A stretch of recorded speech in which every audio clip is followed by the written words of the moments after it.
संतप्त मानस शांत हों, जिनके गुणों के गान में वे वर्धमान महान, जिन विचरे हमारे जान। समय बहुत विकट है कि हमारा छोटा भाई संजीव चला गया।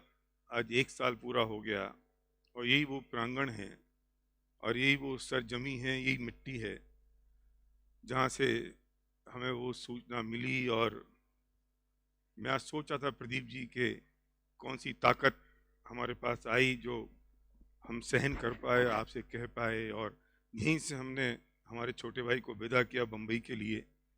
और पता नहीं था कि वो चिर विदाई होगी, पता नहीं था कि अब संजीव लौटेगा नहीं और अपने मोक्ष मार्ग के पथ पर चल पड़ेगा।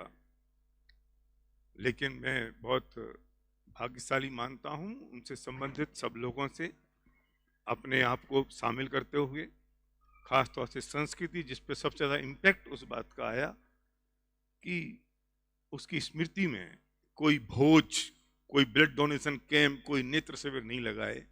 जिसके लिए उसने जीवन समर्पित किया वो ऐसा शिविर 3 दिन का लगाए, ऐसे बड़ी बात कुछ नहीं हो सकती।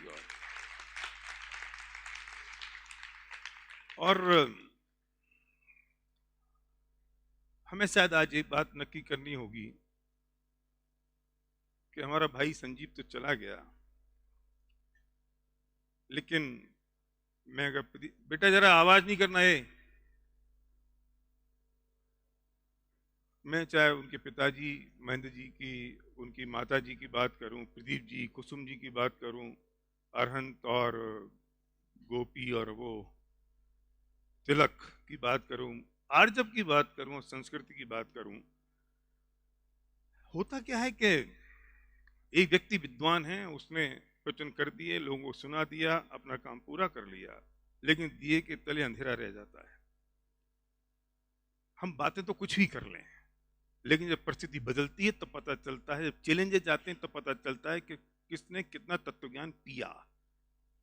और इस परिजन जिनके मैं नाम ले चुका हूँ, इतनी बड़ी लिस्ट है कि बार बार नाम लेना मुश्किल होता है, उन लोगों ने जो पिछले 1 साल में अपना परिणाम, अपने भाव जो दिखाया, जो बात करी, जो प्रदर्शित किया, वो निश्चित तौर पे ऐसा था कि संजीव ने खुद नहीं पिया, लोगों को नहीं पिलाया, अपने घर वालों ने भी वो तत्व ज्ञान पिया। ये बहुत बड़ी बात है और ये सीखने की बात है। संजीव ने अपना काम कर लिया और इस साल में शायद 4 लोगों को हमने खो दिया है, 5 लोगों को। इस पूरे 1 साल में अगर हम संजीव से अभी तक जोड़ना शुरू करें, संजीव जी गए, दादा गए, धर्मेंद्र जी चले गए, बड़े पंडित जी चले गए और बिमल दादा चले गए। इस साल हमारे लिए बहुत भारी पड़ा। 5 विद्वान, और ये शायद ये जिम्मेदारी हम सबके ऊपर आ गई अब कि सारी एक साथ, मतलब वो जो बरगद का पेड़ था वो एकदम से सूखा हो गया, सारे पत्ते झड़ गए और हम सब लगता है अनायास बहुत बड़े हो गए। और हमें वो बड़ापन अब महसूस करना होगा, हमें इस बात को स्वीकार करना होगा। और मैं इस समाज की दृष्टि से बात नहीं कर रहा हूँ, काम करना पड़ेगा, समाज प्रतिष्ठा की बात करनी पड़ेगी, समाज में तत्व प्रचार करना पड़ेगा, मैं बात नहीं कर रहा हूँ। मैं बात तत्व ज्ञान की कर रहा हूँ, अपने अंदर से स्वीकार करने की बात कर रहा हूँ। ये प्रचार प्रचार का काम तो चलता रहेगा, होता रहेगा, जिस तरीके से होगा वो हो जाएगा। और मैंने बात संजीव के जाने पे कही थी कि संजीव हमारे लिए नीलांजना बन गया, और मैंने हर एक तारीख को अपने कैलेंडर में डाल रखी और मैं अपनी वीडियो खुद देखता हूँ। और न जाने हमें कितनी नीलांजनाओं की जरूरत है, ये हमें पता नहीं है। और जब मैं आज ये विषय की बात हुई कि क्या विषय लेना है, तो ये तो आज शाम को पता चला कि ये विषय संस्कृति की मांग थी। मैं सोचा था कि आकाश ने ही समझदारी करके बताया है, हाँ अब से कह रहा है तू ये बात। तो आज का विषय ये है कि अब हमें कोई भय नहीं है। और ये बात तो अगर पूछना है तो आइए जैन साहब से पूछो, इनके परिवार वालों से पूछो कि जब वो संजीव के अंतिम पल थे, ऐसा नहीं है कि संजीव को पता नहीं था कि अब उसका समय नजदीक आ गया, ऐसा नहीं है।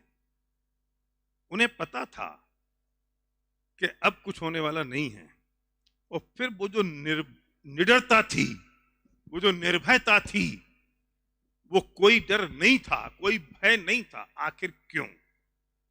उस थोड़ा सा वहां से कनेक्ट करना, जितने विद्वान हमारे गए वे भी निर्भय होके गए, थोड़ा वहां से कनेक्ट करना। और क्या हम उस पथ पे चल पड़ रहे हैं, हम निकल पड़ रहे हैं क्या उस राह पर, थोड़ा वहां भी कनेक्ट करना। और हम ये सब जानते बूझते भी हम कितने भयभीत हैं, यहां से भी कोशिश करना। क्या है, क्यों नहीं है अब मुझे डर? मैं ये नहीं कह रहा हूं कि डर नहीं होना चाहिए, मैं ये मान रहा हूं सौरभ कि हमें डर नहीं है। और कौन सी पंक्ति इस बात को कहती है? वो पिपड़ी लगाना भाई, अगली नेक्स्ट। क्यों क्यों कहती है पंक्ति? हम खो कछु भय नारे, बुद्धन जी की लाइन है ये। क्या क्या कौन सी लाइन है बेटा? नेक्स्ट कर, नेक्स्ट।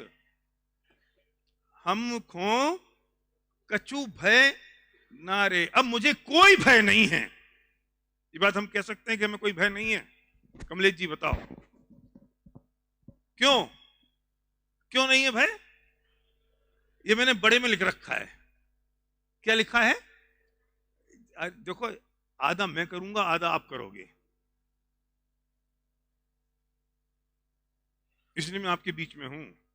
अकेला मैं ही नहीं बोलने वाला हूं पूरा 1 घंटा, सवा घंटा। संजय जी, क्यों नहीं है भय? जोर से बोलो, एक साथ बोलो, क्यों नहीं है भय? इसका मतलब समझ में आ रहा है? जितने डरपोक हैं और जिनको डर लग रहा है, उन्हें संसार को जाना नहीं। और तुमने अगर एक बार संसार को जान लिया तो तुम्हारा भय खत्म हो जाएगा। इतनी सी लाइन है। मैं पूरा गीत नहीं लिख रहा हूं यहां पर, ना पूरे गीत को गा रहे हैं हम साथ में। क्यों नहीं है भय? अश्विन जी बताओ, क्यों भय नहीं है? संसार को जान लिया। और जितने डर रहे हैं उनने संसार को जाना नहीं। और संसार को जानने का मतलब क्या है बेटा? जानने की परिभाषा क्या है? हमने परिभाषाएं गलत समझ रखी। हम समझ रहे हैं कि पूरा साइंस का ज्ञान हो जाए, केमिस्ट्री का ज्ञान हो जाए, एआई का ज्ञान हो जाए, सॉफ्टवेयर का ज्ञान हो जाए तो हमें संसार को जान लिया। हमें एमबीए हो जाए पदम जी तो संसार को जान लिया। पूरा स्टॉक मार्केट का ज्ञान हो जाए कि कैसे भाव चढ़ते हैं, कैसे उतरते हैं, तो संसार को जान लिया। वो संसार को जानना है? कैसे कहते हैं बताओ? संसार पूरे शरीर को जान लिया। डॉक्टर भिंड वाले हमारे, क्या नाम है इनका, कोई जैसा साथ दिया करो मेरा नाम लेने में, सुरेश जी अभी कह रहे थे मुझे सिविल लगाना योग पे। मैंने कहा आपको तो बहुत ज्ञान है, क्योंकि मुझे तो कुछ उदाहरण चाहिए थे ना अभी शाम को निपटाने के लिए। मैं कहा आपको तो बहुत ज्ञान है, आपने तो पूरा शरीर जान लिया है। बोले बिल्कुल, उनकी कमर में बल आ गया, मैंने पूरा शरीर विज्ञान जान लिया है। जान लिया? किसे कहते हैं संसार को जानना? तुम्हें शादी हो गई? हो गई शादी? बोलना, शर्मा क्यों रहा है? ऐसा नहीं है तू नहीं बोलेगा तो कोई प्रपोजल आ जाएगा। 2 बच्चे? तुम बताओ, तुमने अपनी पत्नी को जान लिया? कितने शादीशुदा हैं बताओ? सौदम इंद्र, तुमने स्टेज पे, आपने स्टेज पे 5 दिन सचिन रानी को भले ही जान लिया हो, क्योंकि वो प्रतिष्ठाचार्य महोदय ने जनवाया, लेकिन लाइफ में जान पाए? एक आदमी नहीं कह सकता मैं अपनी पत्नी को जान गया। और वे सूरदास जी कह गए कि कालिदास जी कह गए, ढोर शूद्र और पशु नारी, और ये सब हैं। और जिस आदमी ने अपनी पत्नी को जान लिया वो सुखी हो गया।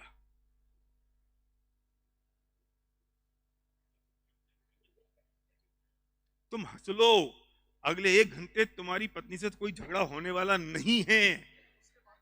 उसके बाद होएगा, उस डर के मारे नहीं हंस पा रहे हो। कैसे कैसे जान लो? जिसने पत्नी को जान लिया, पत्नी का स्वभाव क्या है जिसने जान लिया, उसे आकुलता हुई क्या बताओ? नहीं हो सकती। सब ज्ञान की बात है बस। जब जब ये अपनी अलमारियां जमाएंगी तब तब एक ही बात कहेंगी, कहां रखूं कपड़े? कपड़े रखने की जगह ही नहीं है। और जब जब ये कपड़े पहनेंगी तब हमेशा एक ही बात कहेंगी कि कपड़े ही नहीं है पहनने को, क्या पहनूं? है? सारे पति हंस रहे हैं, कुछ मर्द हैं जो खुल के हंस रहे हैं, कुछ डरपोक हैं जो और दबा के हंस रहे हैं, और कुछ अरे पत्नियों की तुम्हारी बारी भी आएगी, चिंता मत करो। जिसको ये पता है, उसे पता है कि बोलने दो जो बोल रही है। और हर पत्नी की शिकायत है कि मेरा पति सुनता नहीं है। हर पत्नी की शिकायत है, सुनते ही नहीं है। सौरभ सुनता है? सौरभ के गौरव में कौन सी वाली किसकी है पता नहीं।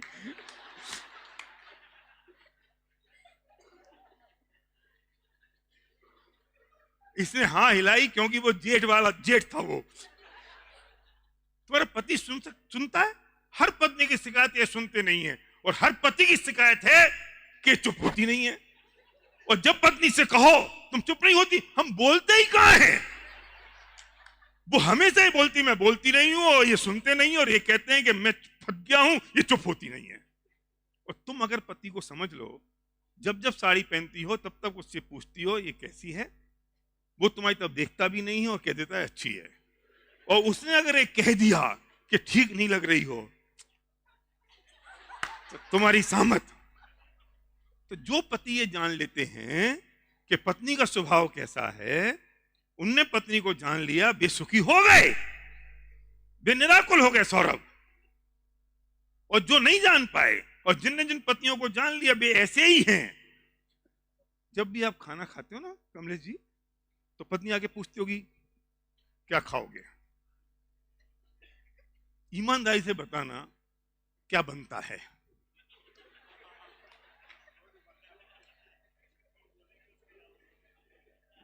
बनेगा वो जो उसे बनाना है, और पूछेगी रोज। और जो समझदार पति होते हैं वे एक ही बात कहते हैं, जो अच्छा लगे वो बना लो।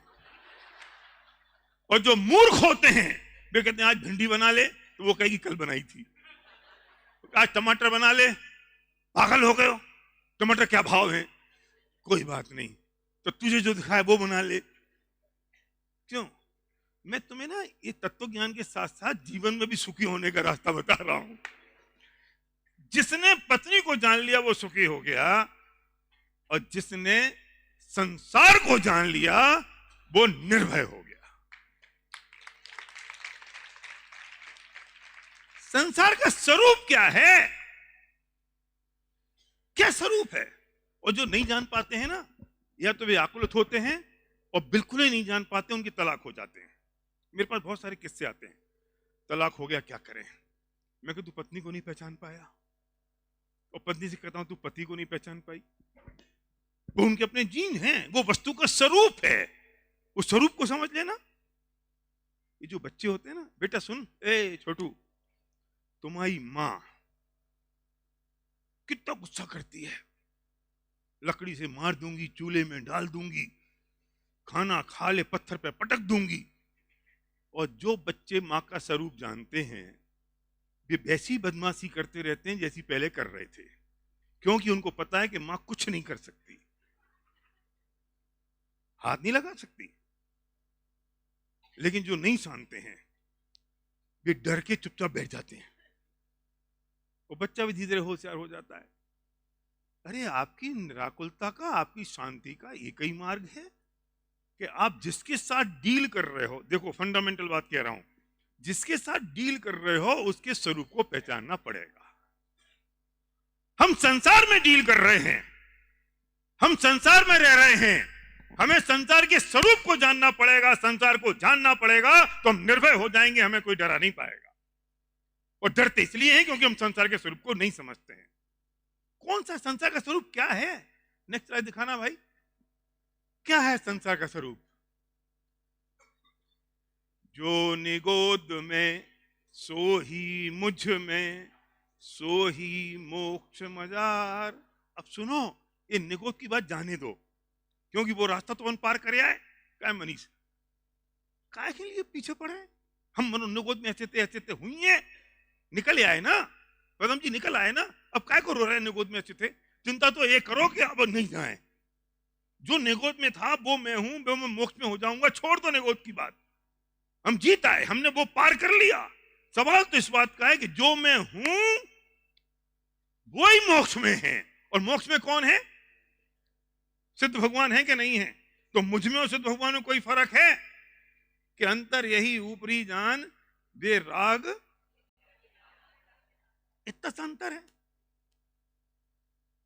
लेकिन ये फरमाते हैं कि ये जो अंतर है ना जी, उस निश्चय की अपेक्षा से है, वो व्यवहार की अपेक्षा से है।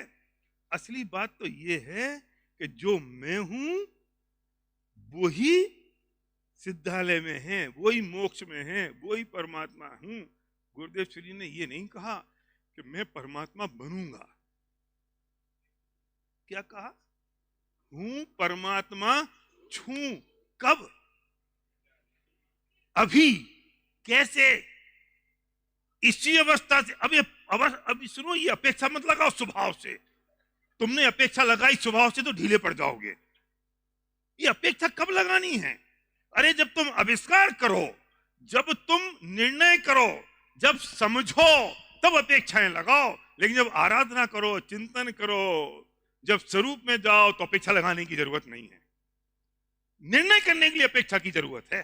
प्रदीप जी, जब मैं चिंतन की बात कर रहा हूं, फिर आप निश्चय से हो गया सत्यानाश। वो प्रेशर कम हो गया कि नहीं? वो फोर्स कम हो गया कि नहीं? जब तुम्हें निर्णय करना था, जब तुम्हें उसका विचार करना था, जब समझना था, तो निर्णय के काल में, आविष्कार के काल में तुमने उस पर अपेक्षाएं लगाओ। उसके बिना समझोगे नहीं संजय जी। लेकिन एक बार समझ लिया ना, समझ लिया ना, अब क्या करें जैन साहब? अब अपेक्षा लगाएं कि मैं परमात्मा हूं, निश्चय से हूं। हो गया काम खत्म, वो चला गया निश्चय में। तो व्यवहार से कौन हूं? तो यही तकलीफ खड़ी होती है कि जब मंदिर से जाओ और जीवन में उतरो, व्यवहार, जब जीवन में वर्किंग में आओ, काम धंधे में रुको, तो फिर कोई कहता है सुनो ये पवित्र, अरे यार ये मंदिर की बातें छोड़ दो। तो सुनो, ये तू नहीं है, ये सब पुद्गल है। अरे यार तुम्हें धर्म की बातें मत करो, अभी व्यवहार में तो सब करना पड़ता है। अरे तुमने जो गद्दी पे बात सुनी, जो तुमने मंदिर में बात सुनी, जो तत्व ज्ञान सुना, वो वस्तु का स्वरूप तो वस्तु का स्वरूप ही होगा। वो चाहे तत्व चिंतन के समय करो, चाहे व्यवहार में करो, चाहे व्यापार धंधे में करो, चाहे घर पे करो, चाहे शादी ब्याह में करो, उसमें तुम अपेक्षा लगाते हो, इसलिए वो जीवन में उतरता नहीं है। समझ में आ रही तुम्हें कि नहीं? तुम्हारे पैसे कुछ उठा के ले गया कोई सौरभ, और फिर मैं आके कहूं सौरभ कोई बात नहीं, ऐसा ही होना था, इसलिए हो गया। अरे यार भाई साहब, आप कैसी बातें कर रहे हो? ये तो निश्चय से है ना, व्यवहार में तो मुझे उससे पैसे लेने ही पड़ेंगे, मैं भी लेके दिखाऊंगा। अरे ये इसमें निश्चय व्यवहार कहां से आ गया? फिर निराकुलता जीवन में कैसे होगी? चिंतन के समय तुम निश्चय व्यवहार लगाओगे, निश्चय के चिंतन के समय तुम अपेक्षाएं लगाओगे। नहीं नहीं नहीं, ये तो निमित्त से है। हो गया ना, ये उपादान की योग्यता थी, फिर तुमने अपेक्षा लगा दी ना। आप समझ रहे हो मैं जो कहना चाह रहा हूं? अरे जो मैं हूं वही हूं। और कौन हूं? कि मैं परमात्मा हूं। कब? इस पल, इसी क्षण होने की आवश्यकता है। अगर होऊंगा तो कुछ करना पड़ेगा, और कौन सी विधि होगी जिससे मैं होऊंगा?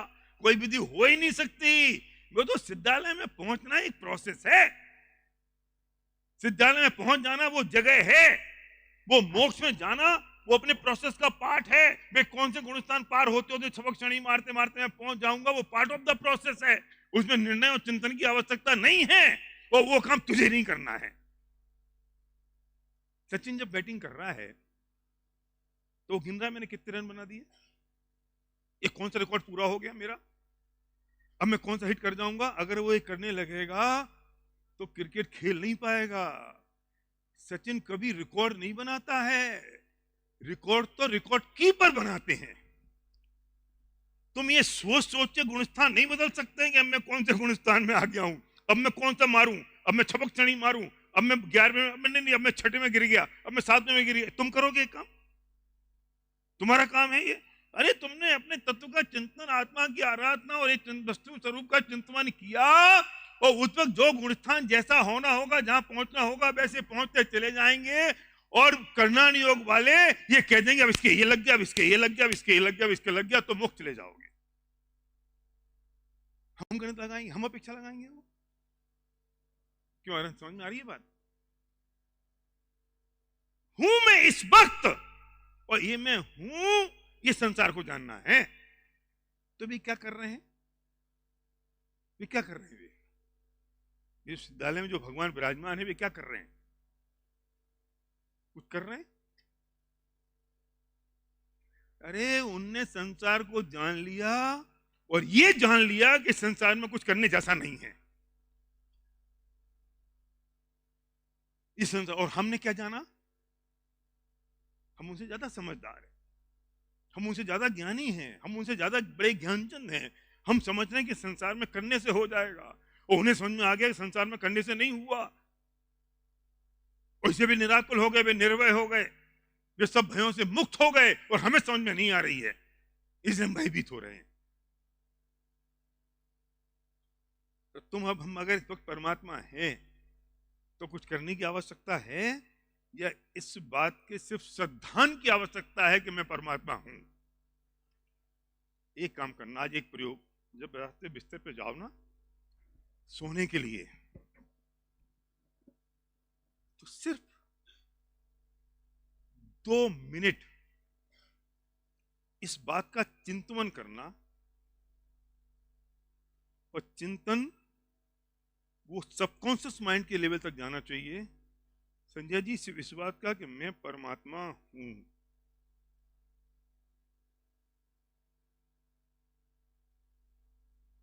जब मैं परमात्मा हूं तो मैं कौन हो गया हूं? मैं सिर्फ ज्ञान, फिर मेरे जो ज्ञान में झलक रहा है बस वो, कुछ करना नहीं, कुछ विकल्प नहीं। मां चिट्ठी मां जंपई, कि मैं बस वो सिर्फ कुछ नहीं, कुछ नहीं, मैं सिर्फ परमात्मा हूं, मैं परमात्मा हूं, हो गया हूं। इस बात की गहराई कभी सबकॉन्शियस माइंड के लेवल तक गई कि जैसे ये विचार आता है तब तुरंत आ जाता है कि नहीं नहीं नहीं, क्योंकि अनादिकाल से कौन सी मान्यता पड़ी है? कौन सी पड़ी है? मैं तो पामर हूं। सुशील जी बताओ, जितनी स्ट्रॉन्ग मान्यता ये है कि मैं करोड़पति हूं, उसे 1% भी रंच मात्र भी ये है कि मैं परमात्मा हूं। सेठी जी, क्यों?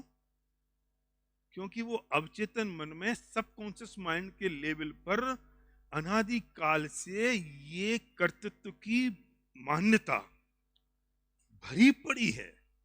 और ये कि मैं परमात्मा हूं, मैं जाननहार हूं, मैं जानने वाला हूं, ये कितने ऊपरी स्तर पर और हल्के स्तर पर है, इसलिए वो वहां तक पहुंचती ही नहीं है। तो रात को 2 बजे अगर उठा के जगाएंगे ना, तो यह क्या याद आएगा? मैं हार जाऊं, परमात्मा याद आएगा। तो उसके लिए क्या करना पड़ेगा विवेक? कुछ करने की जरूरत है कि नहीं? वो तो अनादि काल का है रेमांशु, और ये तो अभी कुछ नहीं है। तो एक बार बता, तू इतना बढ़िया जो गायक है, ये अनादि काल से है कि ये 2-4 साल से है? इस बात से बेनिफिट ऑफ डाउट लेने की जरूरत नहीं है कि अनादि काल की मान्यता है तो मुश्किल से छूटती नहीं है।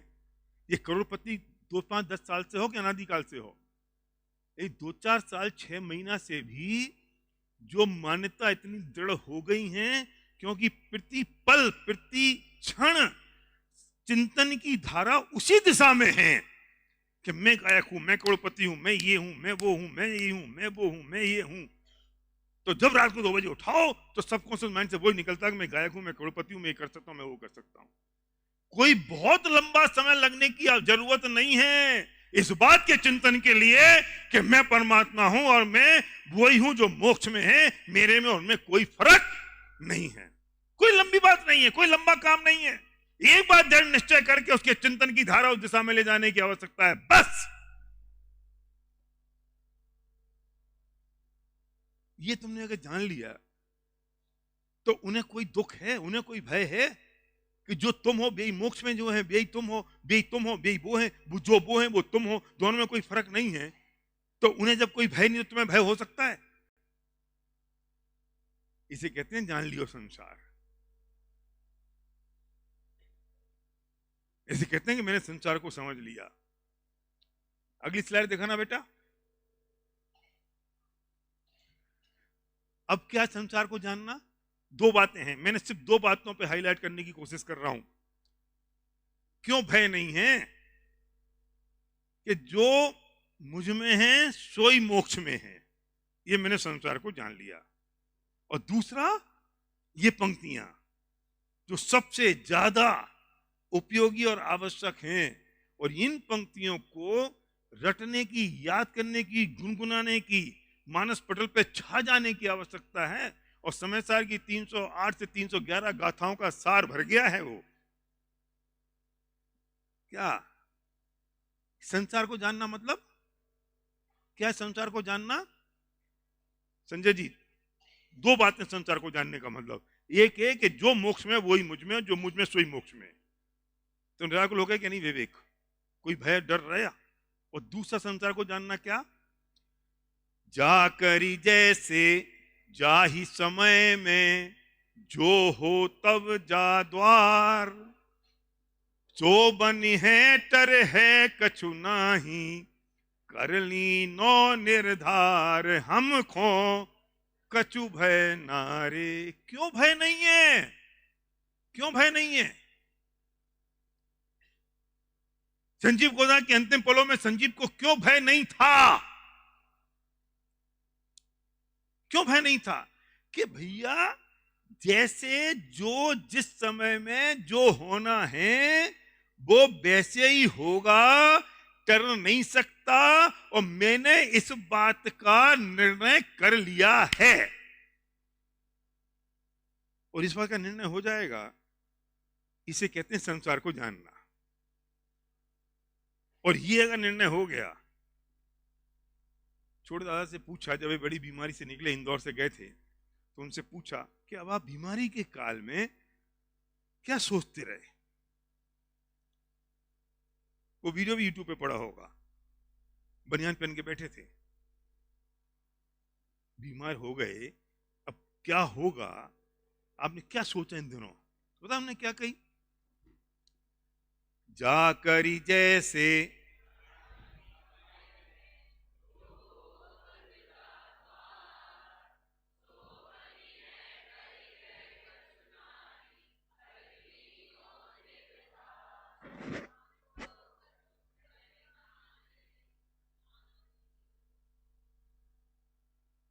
क्या होगा? वही होगा जो होना है, और मैंने जान लिया है। मुझे बड़दादा की बात याद आ रही है कि जब वे 85 साल के आसपास हो गए तो कमजोर हो गए थे, तो मंदिर जाते थे, तो मैं कहता किसी को ले जाओ। बोले नहीं नहीं नहीं, अकेले जाते थे। रोड क्रॉस करना पड़ता था जब हम पीछे रहते थे, और फिर वापस रोड क्रॉस करना पड़ता था। तो एक दिन बोले, जब मैं रोड क्रॉस करता हूँ ना, उनने कई ये शब्द, मनीष, जब मैं रोड क्रॉस करता हूँ तो यही पंक्तियां गुनगुनाता हुआ रोड क्रॉस करता हूँ। क्यों? कि पता नहीं कि कौन सी कार यहां से आएगी, कौन सी कार यहां से आएगी, मैं रोड के उस पार पहुंच भी पाऊंगा कि नहीं। कितनी तैयारी थी, आप सोच सकते हो? किस चीज की तैयारी बहन? जिंदगी की, मरने की? काय की तैयारी थी संस्कृति? जीवन की कि मरण की? अरे कोई फर्क ही नहीं पड़ता है कि जीऊं लाखों वर्षों तक, जीऊं या मृत्यु आज ही आ जावे। क्या फर्क पड़ता है? क्यों फर्क नहीं पड़ता? क्योंकि जब मैं ऐसे हाथ करूं तो ये पढ़ना है। समझ में आई? अब वापिस वापिस, चाहे मैं लाखों वर्षों तक जीऊं या मृत्यु आज ही आ जावे, मुझे कोई फर्क नहीं पड़ता। क्यों? क्योंकि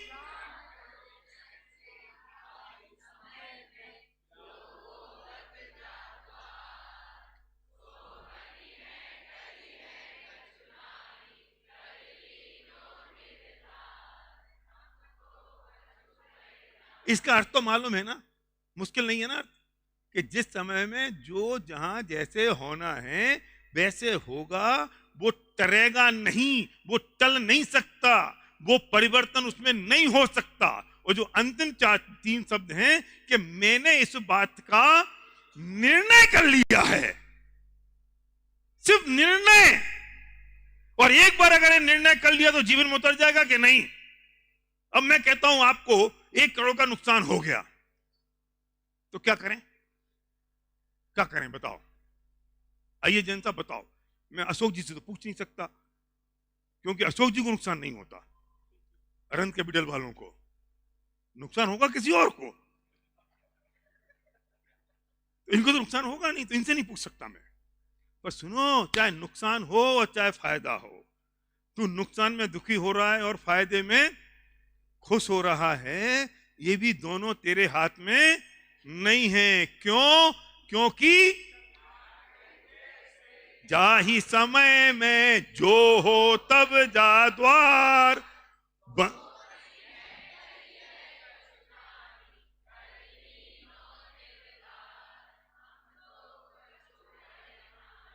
यहां से निकलोगे ना जब इस हॉल से बाहर, तो हर आदमी गुनगुनाता हुआ जाएगा, याद कर लो, इसलिए गुनगुनाना होता हुआ जाएगा कब तक, जब तक ये परिसर से निकल नहीं जाओगे।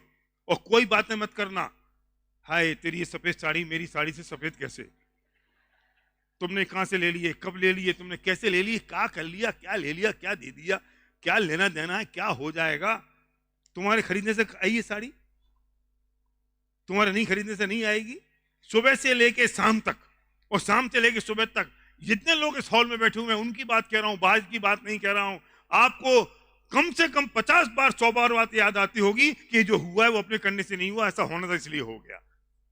लेकिन पता तकलीफ क्या है, जब काम हो जाता है और अपनी इच्छा के अनुरूप नहीं होता है, तब मैं ये मानता हूं संकित कि अरे क्या करें, ऐसा ही होना था इसलिए हो गया।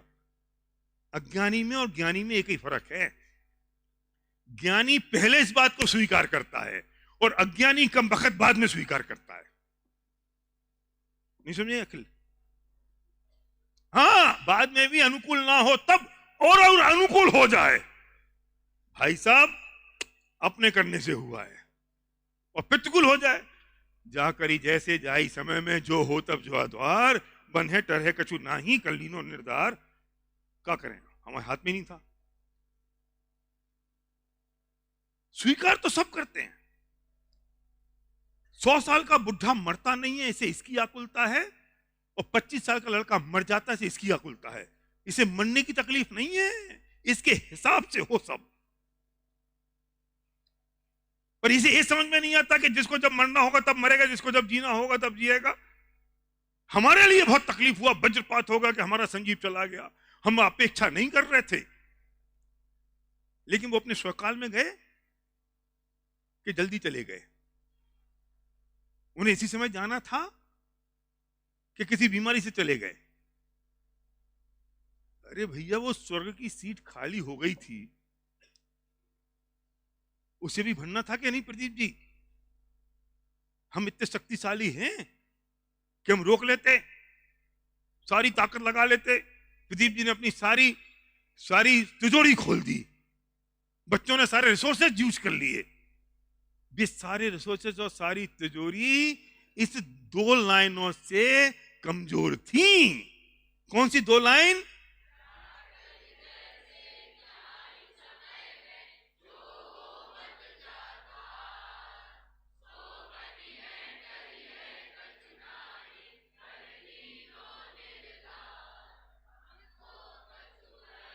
सुशील जी सेठी के बड़े भाई हैं अनिल जी सेठी। कोरोना के समय अशोक जी मेरी उनसे बात हुई, उनकी एक लाइन, अब आप समझ गए ना अनिल सेठी कौन आदमी है। नहीं समझो तो पड़ोसी से पूछ लेना, अभी मैं उनका सम्मान समारोह नहीं कर रहा हूं जो उनके बारे में बताऊं।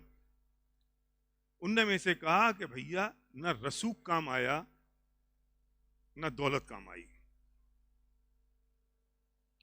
मनीष उनके शब्द हैं, उनका रसूख की कमी नहीं थी पूरे कर्नाटक में विपिन, और ना पैसे की कमी थी।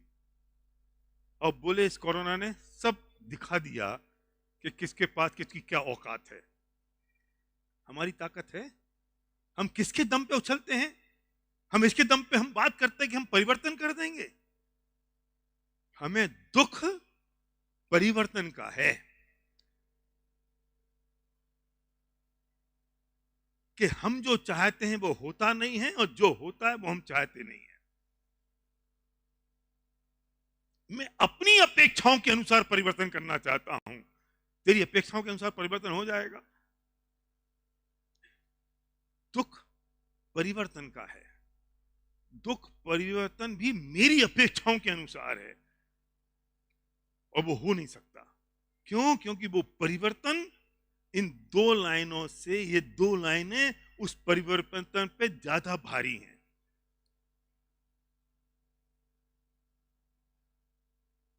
और इसकी श्रद्धा, सुनो, मैं एक बात पूछता हूं, दुनिया का हर व्यक्ति किसी भी धर्म में हो, कहीं पे भी हो,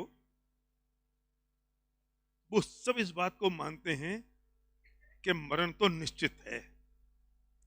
क्यों सुनील जी बताओ? हर एक आदमी सड़क पे चलते हो, किसी आदमी को पकड़ो, वो उसे कहे भैया जब मरना होगा तब मर जाएंगे, निश्चित है ना मरण? इसमें तो कोई डाउट नहीं है ना। मेरा प्रश्न ये है पीछे वाले जो लोग बैठे हैं उनसे, कि जब मरण निश्चित है तो जन्म निश्चित है कि नहीं है? अरे मरण निश्चित होगा तो जन्म निश्चित होगा कि नहीं? मोदी जी बताओ।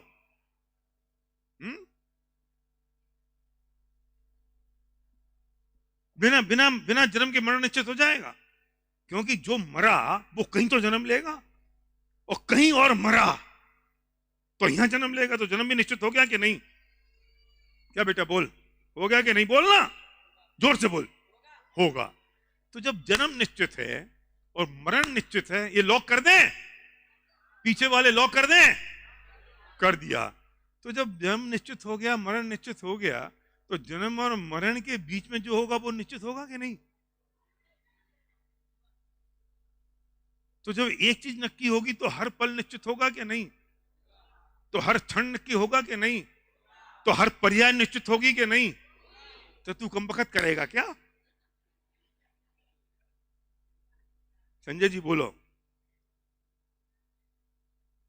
कैसे मूर्ख है? किसे बदलना चाहते हो? और हमारी चाहत कैसी है कि 100 साल का बुढ़ा हो जाए तो चाहते हैं, और मिलने जाए ना तो घर वाले भी कहते हैं अब भगवान सुन ले इनकी तो अच्छा है। क्यों? फिर बहुत नपे तुले साफ सुथरे शब्दों में कहेगा तकलीफ बहुत है, हमसे इनकी तकलीफ देखी नहीं जाती, तो भगवान सुन ले तो अच्छा है। तो क्या चाहता है वो कि बुढ़ा मरता क्यों नहीं है? सीधी देसी भाषा में तो यही बात है ना। और 25 साल का जवान मर जाए तो हाय राम कैसे मर गया, हाय राम कैसे मर गया। वो भी तेरे को कंट्रोल चाहिए। तुझे जन्म मरण का दुख नहीं है, कब मरे कब नहीं मरे, कब जिंदा हो कब जिंदा। 9 महीने में बच्चा पैदा ना हो तो तकलीफ, 7 में हो जाए तो तकलीफ, 11 में हो तो तकलीफ। क्या क्या चाहिए तुम्हें? जिसके लड़की हैं 3, उसके लड़का नहीं हो तो तकलीफ हो। जिनके कम बखत संड मुसंड से 3 लड़के हैं, उन्हें लड़की नहीं हो तो तकलीफ। अरे राम, तू कितना बड़ा जनरल मैनेजर बना बैठा इस ब्रह्मांड का। एक हमारा पीयूष है जनरल मैनेजर टोडरमल स्मारक का। तो जब आप इसे टोडरमल स्मारक में चलते हुए देखो तो इसकी चाल कुछ और होती है, क्योंकि ये मानता है कि पूरा टोडरमल स्मारक मेरा है, मैं चला रहा हूं, मैं महाप्रबंधक टोडरमल स्मारक का। तो वो टोडरमल स्मारक का है, और हम सब पूरे ब्रह्मांड के हैं। हम पूरे ब्रह्मांड को अपने महाप्रबंधन में शामिल कर रखा है, वो अपने हिसाब से उसे चलाना चाहते हैं। कैसे चलेगा बताओ? क्या चलेगा भैया? तुम्हारा घर इसलिए चल रहा है कि जब तक बच्चा छोटा है तो तुम्हारी चल रही है। जब वो बड़ा हो जाता है तो तुम अगर सभ्य हो और इज्जत प्यारी है कमलेश जी, तो ये कह देते हो हमने रिटायरमेंट ले लिया है, बच्चों को सब सौंप दिया है, बच्चा ही सब कर रहा है, तुम्हारी मजबूरी है। तुमने अगर नहीं किया तो बहुत सारे इंदौर में वृद्धाश्रम खुले हुए हैं। तो दो महाप्रबंधक नहीं हो सकते घर में? दो दो they can not become a two head. मुख्यमंत्री एक होता है, दो उप मुख्यमंत्री दो चार कितने भी हो जाए सिचुएशन को देख के, मुख्यमंत्री तो एक ही होगा, सिंगल हेड। तो इस ब्रह्मांड को चलाने के लिए कितने लोग चलाएं? अभी आधे सोच रहे होंगे सुधांशु प्रकाश बोलता रहे बढ़िया लग रहा है यार, थोड़ी देर और बोले। और आधे लोग क्या सोच रहे होंगे, अब कब बंद हो यार, फिर जब वो वीडियो देख लें फिर घर चले जाएं, सुबह से निकले हुए हैं। पर एक बात बताओ, तुम्हारे सोचने से मैं बंद होऊंगा? और तुम्हारे कहने से मैं होता रहूंगा? विपिन जी भी कहां चले गए, निकल लिए? बोल के गए, देखो सही समय पे पकड़े गए हैं। फिर मैं कब बंद होऊंगा और मैं कब तक चलता रहूंगा?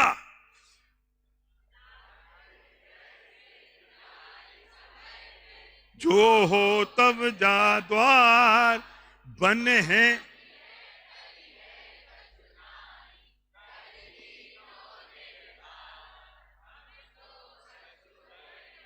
दो ही लोग ये बात सोच लें, जो मुझे बंद करना चाहते हैं वे भी ये सोच लें, जो मुझे चालू रखना चाहते हैं वो भी ये सोच लें। तो उन्हें कोई डर है, कोई भय है, कोई आकुलता है, कोई परेशानी है? तुम्हारे करने से कैसे होगा? वह आधे सोच लें कि मैं बोलूं, आधे सोच लें मैं नहीं बोलूं, तो मैं क्या करूं? हमारी तो कोई सोच ही नहीं रहा कि मैं बोलूं कि नहीं बोलूं। आप ही निर्णय कर लोगे, आप ही डिसाइड कर लोगे सब। कौन नक्की करेगा? क्यों नहीं प्रतिपल, क्यों नहीं हर क्षण, क्यों नहीं हर मोमेंट ये निर्णय होता है? क्यों नहीं ये बात हमारे जहन में बैठ जाती है कि जीव जीव है, अजीब अजीब है, और जीव अजीब हो नहीं सकता और अजीब जीव हो नहीं सकता, दोनों में परस्पर कोई संबंध नहीं है। क्यों नहीं वो 308वीं गाथा याद आती है? मेरे अलावा जो कुछ भी है वो सब अजीब है, सब ना। मैं उसे विस्तार में नहीं जा रहा हूं क्योंकि वो विषय नहीं है, समझने के लिए रेफरेंस दे रहा हूं सिर्फ। ये मेरा शरीर से लेके, मेरा कुर्ता से लेके, ये सब तुम सब, मैं एक जीव और बाकी सब, मतलब पूरा विश्व दो भागों में बट गया है, सिर्फ दो भागों में। हटा देना सारे सारे भेद प्रभेद ये वो सब, परीक्षा देने के लिए याद कर लेना। मेरी बात सुनने के लिए सिर्फ दो बातें याद रखनी, एक जीव और एक अजीब, बस खत्म। अब अजीब के कितने भेद और जीव के कितने भेद याद करने की जरूरत नहीं है संजय जी। आप और मैं मोटी बुद्धि के आदमी हैं, ये मनीष है, विपिन जी हैं, ये सब विपिन, ये सब पंडित लोग बहुत सूक्ष्म बुद्धि के हैं। अब इतनी बात समझ लो, एक जीव एक अजीब, खत्म। ये नहीं हो सकता, ये नहीं हो सकता। और मैं कोशिश क्या कर रहा हूं, क्या कोशिश कर रहा हूं? मैं जीव अजीब में हस्तक्षेप करने की कोशिश कर रहा हूं। आनंद दादा बोलो, होएगा? फिर आप पिछली बार कह रहे थे अब पता नहीं यार उम्र हो गई, अब कितने दिन जिएंगे कितने दिन नहीं। व्याकुल तक क्यों है? आपने कही नहीं थी, मैंने तो आपको काम में ले लिया, क्योंकि ये मेरी बात सुनने की बजाय जब तक ये सोचते रहेंगे मैंने कही कब। नहीं कही आपने। एक जब ये विचार आता है, जाना तो है ही ना, जाना तो है ही ना, रुकेंगे थोड़ी, अब जाएंगे ही। तो ये विकल्प सताता है कि कब जाएंगे, हैं? क्या कह रहे? मालूम नहीं। मालूम करने की जरूरत क्या है? आवश्यकता क्या है मालूम करने की? क्या जरूरत है? वो भय किस बात का है? मरण भय। वो 7 तरह के भय हैं, पर मैंने वे भय काम में नहीं लिए, क्योंकि फिर मुझे लगता है कि मैंने फिर आपको कुछ पढ़ा दिया। ये लोक भय, परलोक भय, मरण भय, ये जो सब है ना, ये सब मैंने आपको नहीं कहे। ये पढ़ाने की जरूरत है कि इस लोक में मुझे क्या भय है? क्या आपको पता नहीं है? सबसे बड़ा भय पता है क्या है? ना जाने अब क्या हो जाएगा, कल क्या होगा, पता नहीं है ना। पता करना है, मुश्किल हो जाएगी भैया पता कर लिया तो। तुम एक ही चीज पता करो। कौन सी?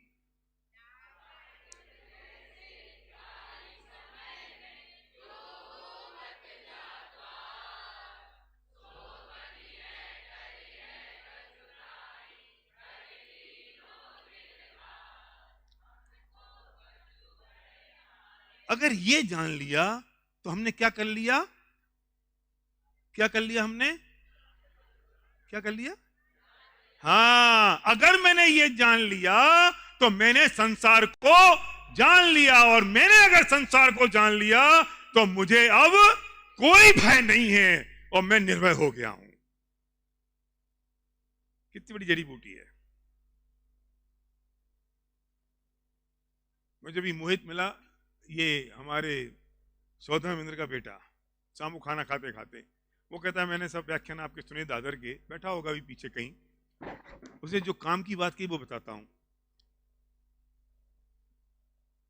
उसे सिर्फ 8-10 व्याख्यान सुने, बोलता मैं ना निराकुल हो गया हूं। निराकुल हो गया? तू पंडित तो है नहीं, तेरा नाम भी नहीं लिखा कहीं, हमने सुना भी नहीं। बोले मुझे समझ में आ गया है कि आकुलता से कुछ नहीं होगा, और होगा वही जो होना है। काम तो करना पड़ेगा ना पंडित जी। मैंने कहा हाँ, काम करने की कौन मना कर रहा है? पर वो काम तुम कर रहे हो कि अपनी योग्यता से हो रहा है? हैं? अरे ये आकुलता खत्म हो जाए उससे बड़ा कोई दूसरा काम ही नहीं है, और ये कर्तृत्व की बुद्धि हट जाए कि मेरे करने से हो रहा है, उससे महान कोई दूसरा काम नहीं है। और ये दोनों चीजें कैसे होंगी? ये निर्धार करने से होंगी। क्या निर्धार करना पड़ेगा? एक मिनट रुक जाओ, मतलब इतने भी 4-5 बार में थक गए। सब बोलते नहीं बन रही, सबसे कहते नहीं बन रही, घर जाके क्या याद करोगे? मैं क्यों याद करवा रहा हूं कि वो सबकॉन्शियस में घुस जाए। अरे जब जब आज तक हमको 2 का पहाड़ा याद है मनीष, उन बच्चों से पूछ लो 2 की टेबल याद है तुझे? 2 की टेबल मना करती ना। हमें 2 का पढ़ा इसलिए याद है क्या कि अपन स्कूल में बैठते थे फट्टी पे, और रोज शाम को 4 बजते थे और बहन जी आती थी, वे अपना स्वेटर बुनती रहती थी, चलो पढ़ा याद करो, और हम सबरे सबरे 2 एकम 2, 2 दूनी 4, 2 तिया 6। आज तक याद है कि नहीं अशोक जी बोलो? और अब बच्चों को याद हो सकता है वो 5 की टेबल और 7 की टेबल और 8 की टेबल रही से इन बच्चों को याद होगी, अब बाकी बच्चा तो कैलकुलेटर ने निपटा दिया। तो मैं वो चाहता हूं कि अभी वो सबकॉन्शियस माइंड के लेवल पे पहुंच जाए, अभी वो पहुंच जाए, बैठ जाए, वो गुनगुनाते रात को 2 बजे जब बाथरूम करने के लिए उठो तो जब पलंग से पैर नीचे करो तो उससे पहले 2 लाइनें याद आनी चाहिए। जब दोबारा पलंग पे जाओ तो फिर 2 बातें याद आनी चाहिए। सुबह 6 बजे उठो तो फिर 2 लाइनें याद आनी चाहिए, और जब निकल के बाहर घर से बाहर जाओ तो फिर 2 लाइनें याद आनी चाहिए। खाने पे बैठो तो फिर 2 लाइनें याद आनी चाहिए। कौन सी 2 लाइन?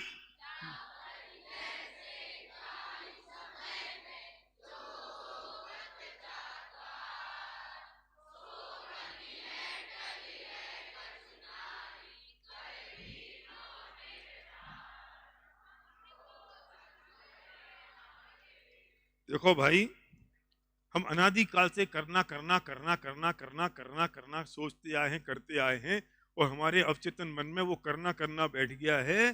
तो हम वो जो अकृतत्व की बात भी करने वाले मोड से सुनते हैं। नहीं समझ में आई? दोबारा बोलूं, असली समझ में आई? क्यों? करना करना करना करना चल रहा है ना, अनादिकाल से वही चीज चल रही है ना, तो अकृतत्व की बात भी करने वाले मोड से ही सुनते हैं।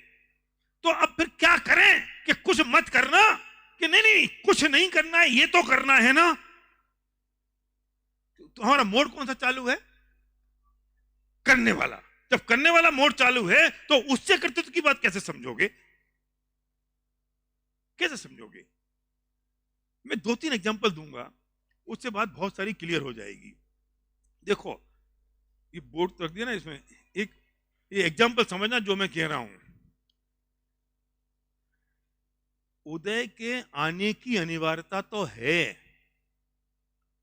पर उसे भोगने की अनिवार्यता नहीं है प्रदीप जी। उदय तो आएगा। क्यों आएगा सुशील जी? उदय क्यों आएगा?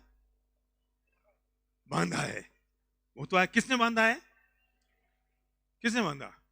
स्वयं ने बांधा। अब जरा एक एग्जांपल समझना कि 8 बजे हैं, हमने कोई 8 बजे कोई भाव किया, और यहां हमारा एक कर्म बन गया। बन गया ना? जो हमने भाव किया पाप का भाव किया और उससे हमारा कर्म बन गया। अभी उदय में तो आएगा, तो एक अंत मुहूर्त के क्या प्रवीण, एक अंत मुहूर्त की बात तो आता है ना कम से कम, ठीक है, और वो कभी भी आ सकता है। अब वो उदीरना अपकर्षण उत्कर्षण अभी सब हटा देना, वो मत समझना। तो और ये 9 बजे उदय में आ गया। इसका मतलब क्या हुआ बेटा, उदय में आने का मतलब? छोटा बच्चा बोल, मतलब फल मिला। ये फल मिला ना, उदय में आने का मतलब फल है ना, ठीक है ना? पीछे वाले समझ में आ रही है? अरे इसको इस पे दिखा देना यार, बोर्ड को, स्क्रीन पे। 8 बजे मैंने कोई भाव किए और मेरा कर्म बंधा और उसके उदय का काल 9 बजे था और वो 9 बजे मेरे उदय में आया। अब मैं क्या करता हूं, जब ये उदय में आया तब मैं इसे परिवर्तित करने की कोशिश करता हूं। अभी परिवर्तित होगा?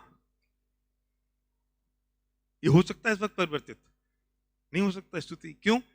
क्यों नहीं हो सकता? क्योंकि बंधा तो यहां था। और life doesn't have rewind button. जिंदगी में रिवर्स का बटन नहीं है। तो तुम यहां वापस जा सकते हो? नहीं जा सकते। तो अब ये जो आ गया है, हम जब भी हम फल भोगते हैं तब हम उसे परिवर्तित करने की नाकाम कोशिश करते हैं और तब वो परिवर्तित हो ही नहीं सकता। क्यों? वो तो बन चुका है, वो तो हो चुका, और जो घटना घट चुकी उसमें कोई परिवर्तन हो सकता है? आप जा रहे हो कार से और पीछे से किसी आदमी ने कार ठोक दी, कार तो कुल ठुक चुकी, अब क्या होगा? ठीक हो सकती है? Because life doesn't have rewind button. जिंदगी में वापस रिवर्स का कोई बटन नहीं है। तो ये जब उदय मिल रहा है, ये तो आएगा ही, इसमें कोई परिवर्तन संभव नहीं है। तो इसे कहते हैं कि उदय तो आएगा, उदय आने की तो अनिवार्यता है, लेकिन इसे भोगने की अनिवार्यता नहीं है। अब क्या करें जब ये उदय आ गया? तो डरें, भयभीत हो, आकुलित हो। भय का मतलब आकुलता भी है, भय का मतलब आकुलता ही तो है। तो जब ये उदय आया तब मैं डरूं, मैं भयभीत हूं, तब मैं परेशान हूं, तो क्या करूं? क्या करूं?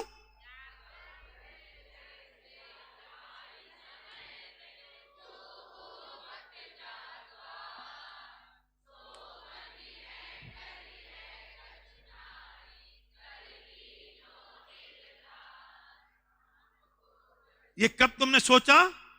जब उदय आया। कौन सा उदय आया? अनुकूल आया तब भी और प्रतिकूल आया तब भी।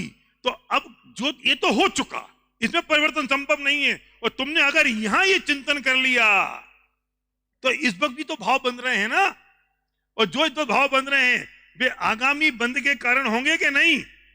और जब वे बंद के कारण होंगे तो वे फिर उदय में आएंगे कि नहीं? तो अगर तूने यहां पे चिंतन कर लिया तो आगामी बंद जो है उन कर्मों का बंद कमजोर होगा कि नहीं? इसलिए मैं कह रहा हूं क्या करना है। सुनो, जो ये कहता है कि क्रमबद्ध नहीं है, मुझे समझ नहीं आता, बस यही तो क्रमबद्ध है। गुरुदेव श्री ने जो फरमाया वो यही तो है।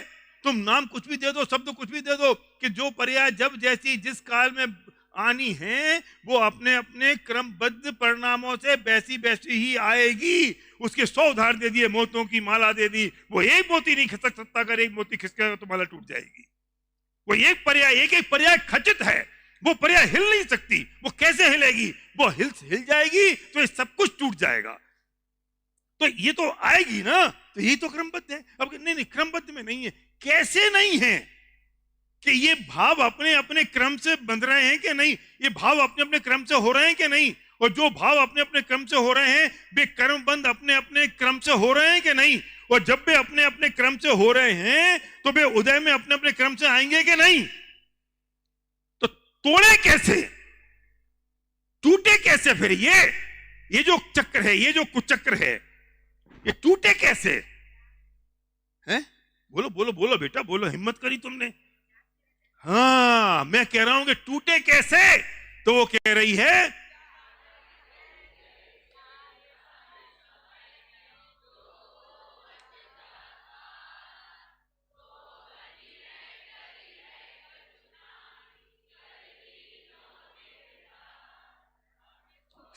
सब कुछ निश्चित है, और वो इतना निश्चित है कि उसमें कोई परिवर्तन संभव नहीं है। मैं एक एग्जांपल देता हूं, बहुत बढ़िया, वो मेरे लिए फ्लैगशिप एग्जांपल है, और मैं बार बार उसे याद करता था। मैंने अपने बेडरूम पे भी लिख रखा है। भारत पाकिस्तान का मैच चल रहा है। संजय जी शौकीन है क्रिकेट के? नहीं है। कौन है क्रिकेट के शौकीन? हाँ, क्या नाम है आपका? कांतिलाल सिसोदिया, बड़ा नाम है। तो आप क्रिकेट के शौकीन हो, भारत पाकिस्तान का मैच है, वर्ल्ड कप चल रहा है, और आप ऑफिस में हो। सिचुएशन ये है, ठीक है ना? सारे शौकीन, आप सबकी कहानी है ये। और आप ऑफिस में हो, और आप ऑफिस से निकलने वाले थे, निकल नहीं पाए, आप परेशान हो रहे हो। अपने बेटे से कह दिया फाइनल मैच है बेटा, ऐसा है तू रिकॉर्ड कर लेना, मैं आके देखूंगा, क्योंकि मेरी बहुत इंपॉर्टेंट मीटिंग चल रही है। बेटे ने रिकॉर्ड कर लिया, मैच खत्म हुआ। आप घर, अब मैच खत्म हो गया, आपकी मीटिंग खत्म हो गई, और आप गाड़ी में बैठ गए। गाड़ी में बैठते बैठते आपको पता लग गया कि इंडिया जीत गई, और अब आप घर आए। आपने पत्नी से कहा चाय बनाओ, थोड़े पॉपकॉर्न सेको, और आप टीवी के सामने बैठ गए। और सचिन ने बॉल उठाई, और ऐसी उठाई ऊंची कि वो पाकिस्तानी ने कैच कर लिया। आप क्या कहते हो? कर ले, कितना कैच कर ले, जीतेंगे तो अपन। क्यों हरजब? क्यों परवीन बोलो, क्यों? फिर क्या हुआ कि इसने फिर एक बॉल, सचिन तो आउट हो गया, फिर धोनी आया, और धोनी ने लेके फिर चौका मारा, लेकिन उसे पकड़ लिया। तो क्या हो गया? 2 रन तो मिल गए, जीतेंगे तो अपन। कितना एंजॉय कर रहे हो जिंदगी को आप? कितना एंजॉय कर रहे हो, है ना? अब सिचुएशन बदल गई। आप लाइव मैच देख रहे हो, लाइव, है ना? अब आपको कुछ पता नहीं है, और सचिन ने, सेम सिचुएशन है, सेम, सचिन ने बल्ला घुमाया, बॉल उठाई, और पाकिस्तान पागल है क्या सचिन, इस समझता नहीं है, गधा है, इसको अकल नहीं है, कैसे बॉल को उठाना है, कैसे पकड़ना है। हो, आउट हो गया। यार तेरे बाप का कौन क्या ले गया? फ्री फंड में, फोकट में तूने कितने कर्म बांध लिए, क्या कर लिया तूने? अनिल, समझ में आ रही है क्या कर लिया ये? सचिन तुझे जानता है, बीसीसीआई तुझे जानती है। ये जो कर्म बंध गए 8 बजे, ये भुगतेगा कौन? बे नहीं भुगतने आएंगे कि सचिन जी कहेंगे थोड़े से मैं भुगत लेता हूं। आकुलता कितनी, श्री, समझ में आ रही है कितनी आकुलता? अब फिर धोनी ने फिर चौका मारने के लिए घुमाया, और वो पाकिस्तानी प्लेयर भाग रहा है। अरे धीरे दौड़ ले, धीरे दौड़ ले।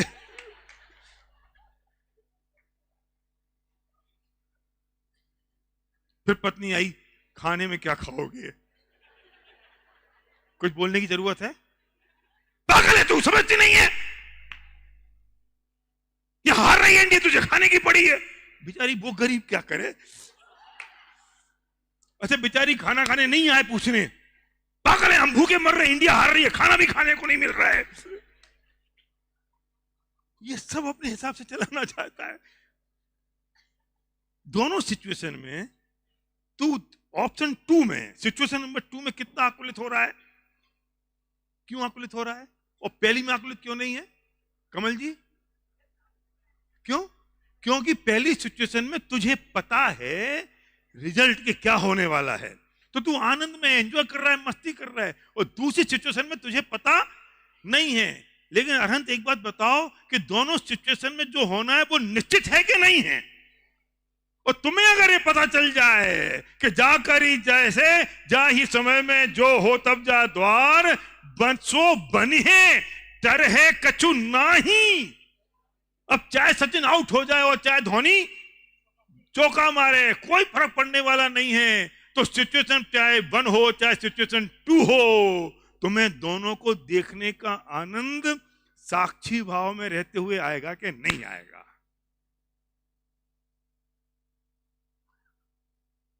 हमें आकुलता किस बात की है? हमें रिजल्ट पता नहीं है और हम अपने अनुसार रिजल्ट को लाना चाहते हैं। अपने अनुसार रिजल्ट आ नहीं सकता, इसलिए मुझे आकुलता होती है। और अगर मुझे ये पता लग जाए, सुनो ये मूल मंत्र है, रिजल्ट पता लग जाए तो आनंद है ना। तो पता लग गया ना, क्या पता लग गया? रिजल्ट। कितनी बड़ी ब्राह्मी बूटी है ये। मोदी जी बोलो, रिजल्ट पता लग गया कि नहीं? कि सब कहां लगा पता? लाइव में देख रहा हूं ना कि मूर्ख, पता लग गया। क्या लग गया?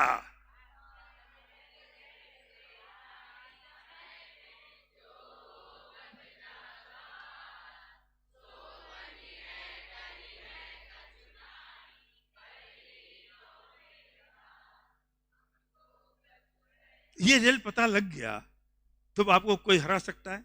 और केवल ज्ञानी को इसके अलावा और क्या पता है? ये कुछ नहीं पता ना। उनकी झलक गया है, हमको नहीं झलका है। तो जो उनको निर्धार है वो मुझे निर्धार हो गया है, जो उनको जिसकी श्रद्धा है वो मुझे हो गई है। तो हो गया ना काम। तो क्या करें कि आज से एक काम करो, सफेद कागज लो, घर पे जाना और सफेद कागज पे लिखना, to the universe, I am going to resign the general managership of the universe. Hindi में बोलूं? सफेद कागज पे लिखना, सेवा में माननीय महोदय ब्रह्मांड, मैं निवेदन करता हूं कि आज मैं ब्रह्मांड के महाप्रबंधक पद से इस्तीफा देता हूं। और नीचे अपना नाम लिख देना, नाम प्रदीप चौधरी किशनगढ़, मोबाइल नंबर भी लिखना। सीरियसली, जो महाप्रबंधक बने बैठे हैं, जनरल मैनेजर बने बैठे हैं यूनिवर्स के, छुट्टी कर दो। और जब ये छुट्टी कर देंगे तो मेरा वो काम हो जाएगा। और अगर हमने ये कर दिया तो समझ लेना कि हमने वस्तु स्वरूप को स्वीकार कर लिया। और जब वस्तु स्वरूप को स्वीकार कर लिया तो हम बिल्कुल आनंद में आ गए, अपनी मस्ती में आ गए, हम झूम गए और हमने वो सब स्वीकार कर लिया जो हम चाहते थे। अंतिम बात कह के खत्म करता हूं, 2 मिनट मेरे पास हैं। कितना आनंद होगा। हमारे अध्यक्ष ने सुशील जी गोदी का, हम उनको ले गए देवलाली। सही घटना है, पिछले शिविर में। तो मैंने कहा, मैं उनको बाबू चाचा हम बोलते हैं घर में, बाबू चाचा चलें? चलना है। मैं कब चलना है? आप नक्की करो। कौन सी तारीख को चलना है? आप नक्की करो। भाई फ्लाइट से चलना है, ट्रेन से चलना है, कार से चलना है, आप नक्की करो। लौटना कब है? आप नक्की करो। सही घटना है। मैंने कहा क्यों? बोले देखो हमें गोदी का, और हम तो गोद आए हैं, तो मैं आपके गोद आ गया, मैं आपके गोद आ गया। अब आप नक्की करो। अब बबलू जी परेशान होते फिर रहे हैं, कब जाना है, कब लाना है, कब इनको बैठाएं, कब उनको ठहराएं, कौन सी साधन से लें, कौन सा पिकअप, कौन सा ड्रॉप।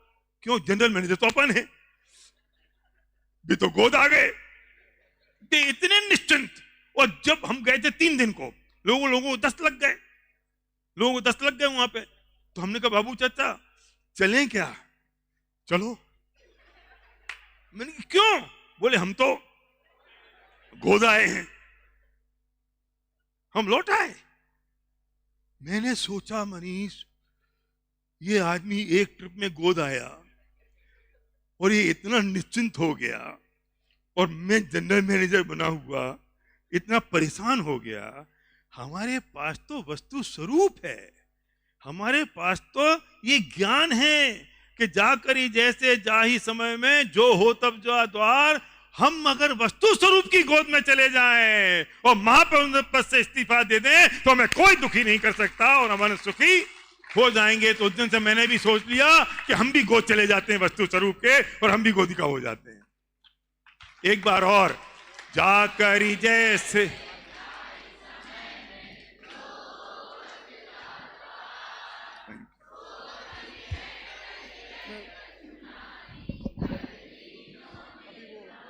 शिविर का कल करेंगे, टाइम नहीं है तो उधर संगीत जी भी है।